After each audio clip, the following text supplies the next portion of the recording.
इभिनिङमा चाहिँ हामी तल एउटा भ्यू पोइन्ट रहेछ हामी त्यहाँ तल हिँड्दै गयो अनि टुटु चाहिँ मजा मानेर नाचिहिँड्दै थियो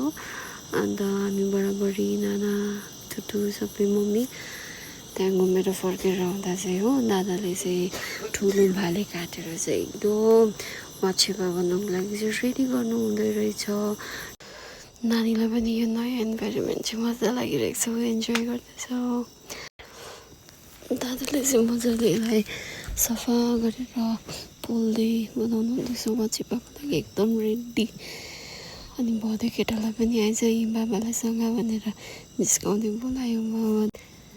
नानीले चाहिँ भालेको खुट्टा हात कि हात भनिरहेको छ हात भन्दैछ उसलाई थाहा छैन भालेलाई बोलाएको छ है